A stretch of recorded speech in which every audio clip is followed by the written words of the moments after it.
Hello guys, bersama saya lagi dalam Alright Nopo Channel. So, Speaker Dewan Rakyat hari ini ya memperingatkan ahli-ahli parlimen pembangkang dan juga kerajaan supaya tidak mengganggu ketika sesi perbahasan sesi penggulungan daripada menteri-menteri dan sebagainya. Ya, terutamanya membuat pengumuman kehadiran pelawat-pelawat di dalam parlimen. Saya setuju sahabat semua dengan alasan supaya tidak mengganggu kelancaran. Jadi bukan tidak boleh untuk mengumumkan mereka, tapi lebih baik seperti mana yang dicadangkan oleh speaker itu untuk menyerahkan notis itu kepada orang yang tengah bercakap supaya beliau tidak diberhenti atau sebagainya, ataupun ketika ada waktu yang sesuai untuk mengumumkan kehadiran mereka. Dan tidak lain tidak bukan juga ahli parlimen Arau daripada PAS ini memang kurang ajar. Tidak habis-habis mengganggu dewan, membuat kenyataan-kenyataan yang tidak berfaedah. Bukan untuk rakyat pun sahabat semua, demi untuk kepentingan, demi untuk berpolitik dan sebagainya. Jadi saya ingin membawakan Anda untuk menonton klip video ini. Jadi tanpa membuang masa, ayo kita bersama-sama melihat dan mendengar apakah yang dikatakan. Baik, sebelum saya menjemput Menteri Sains, Teknologi dan Inovasi, saya nak maklumkan dua perkara. Yang pertama, saya mulai hari ini, sekali lagi saya ulangi, saya tidak benarkan mana-mana ahli parlimen bangun untuk mengalu-ngalukan kehadiran daripada tetamu. Tak boleh. Sebab kawan-kawan sudah berucap, kita bangun, kita alu-alukan. Bayang, mulai tahun ini akan ada 10,000 orang tetamu kita. Jadi bayangkan setiap kali kita bangun, kita ganggu. Jadi kalau nak umumkan, kalau nak mengalu-ngalukan kehadiran tetamu-tetamu, minta kawan yang berucap itu.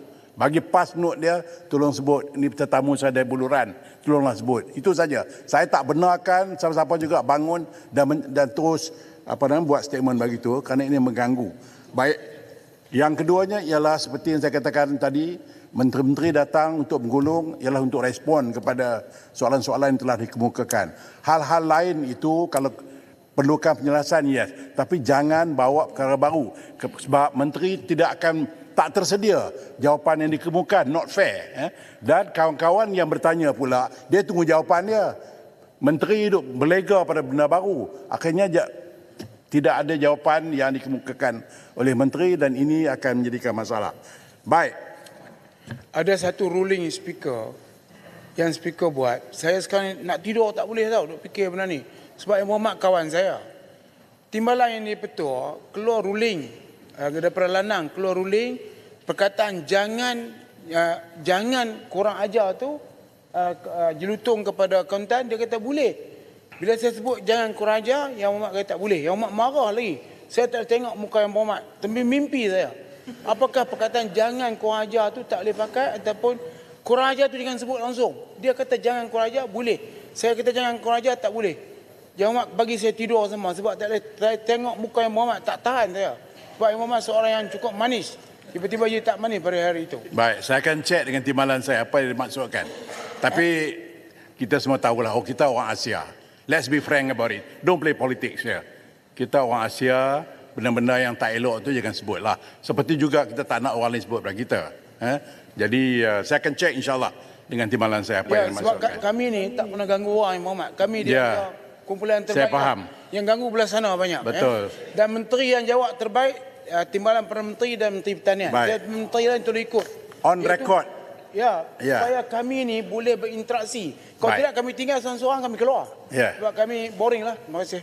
Tan Sri Speaker, saya ingin menyatakan sokongan kepada ruling Tan Sri tadi supaya tidak ada pencelahan perkara-perkara baru. Dan kalau boleh kita buat sedikit reform, bagaimana waktu diberikan kepada menteri untuk menggulung 45 minit, kita hadkan masa selepas setengah jam, selepas 25 minit baru boleh bertanya. Kalau tak, saya tunggu daripada tadi lagi soalan saya, menteri tak sebut langsung. Betul. Sedangkan hak saya sebut itu perkara paling penting bagi saya lah. Betul. Bagi orang lain itu dia rasa. Jadi kalau nak reform, kena ada had masa. Contoh 45 minit, 20 minit baru boleh kemukakan soalan yang berhormat. Baik, itu cadangan. Kalau cemas, idea yang bernas, insyaAllah saya akan bincang dengan timbalan saya. Baik, sekarang saya jemput Menteri Sains, Teknologi dan Inovasi. Silakan.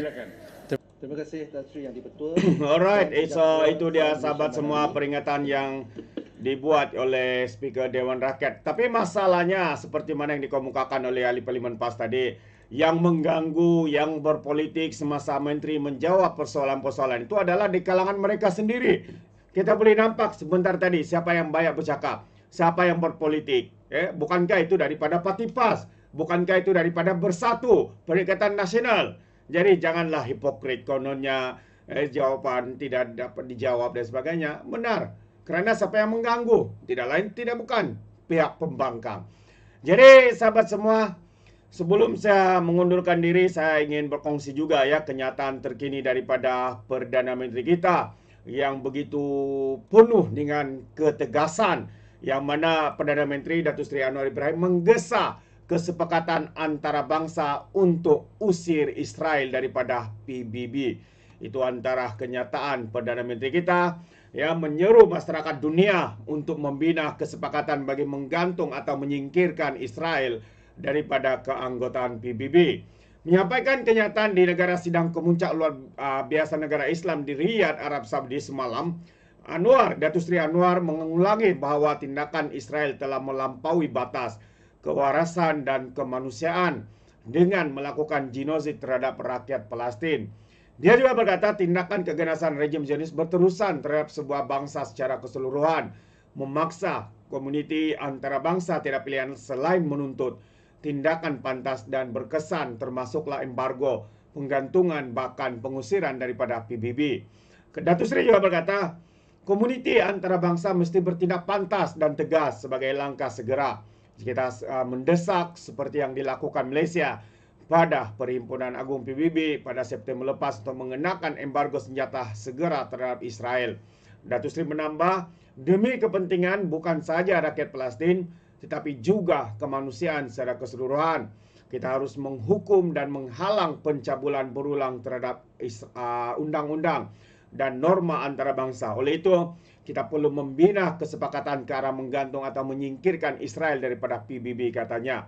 Datuk Seri Anwar berkata Israel tidak lagi layak berada dalam komuniti negara-negara bertamadun dan kebiadabannya menuntut tindakan tegas untuk melindungi bukan saja Timur Tengah tapi juga keseluruhan sistem global. Dia berkata Israel kini telah menyerang pusat talian hayat masyarakat antarabangsa untuk Palestin dengan menyasarkan agensi bantuan dan kerja PBB bagi pelarian Palestin. Dengan menghalang UNRWA daripada beroperasi, Israel menyebabkan kemusnahan tindak balas kemanusiaan dunia, memutuskan cara paling asas untuk kelangsungan hidup di Gaza bagi mereka yang telah kehilangan begitu banyak. Jadi kita mesti menghentikan, kata Datuk Seri, untuk pembunuhan kejam yang berterusan ini dan mengambil langkah segera untuk memberi perlindungan yang lebih berkesan kepada UNRWA. Begitu juga kita mesti memberikan perlindungan yang lebih baik kepada pasukan pengaman PBB di Lebanon yang terdiri daripada hampir 50 negara termasuk Malaysia yang mana turut menjadi sasaran serangan ganas oleh tentera ini, katanya. Anwar memberi amaran bahawa jika dunia gagal bertindak, keganasan ini tidak akan terhad di kawasan tertentu. Sebaliknya, ia akan mencetuskan api yang boleh merebak, membahayakan seluruh kawasan dan lebih jauh lagi kerana jejak kekejaman ini telah pun merebak ke Lebanon, Yemen, Syria, Iraq dan juga Iran. Jadi Perdana Menteri mengakui di sebalik cabaran besar yang dihadapi oleh dunia Islam dan ummah terhadap usaha yang patut dipuji dan berterusan untuk mencari penyelesaian bagi mengakhiri keganasan, kemusnahan dan penderitaan rakyat Palestin. Dia juga menekankan bahawa akhirnya mangsa adalah keutamaan dan usaha untuk membantu membina semula Gaza daripada kemusnahan perlu dipergiatkan dan dilaksanakan tanpa sebarang kelewatan. Datuk Seri menambah, kita mesti meletakkan satu garisan, bukan hanya sebagai umat Islam tapi sebagai sesama manusia, bersatu dan berpegang kepada satu kebenaran yang mudah, harapan untuk dunia yang lebih selamat dan lebih penyayang untuk anak-anak kita dan generasi yang akan datang. Jadi sahabat semua, itu satu ketegasan, ya, komitmen, kenyataan daripada Perdana Menteri kita di dalam sidang kemuncak luar biasa negara Islam di Riyadh, Arab Saudi semalam.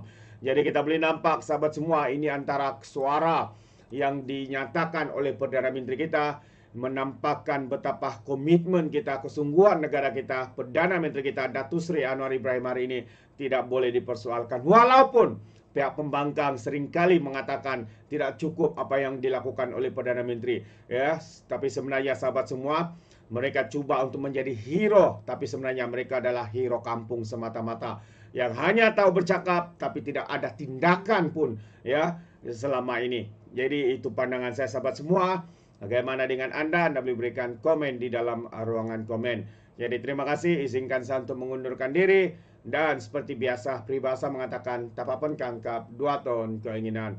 Dalam bahasa Melayunya, tepuk dada, tanya selera. Sekian daripada Alright Nampak Channel, saya kita berjumpa lagi. Bye-bye.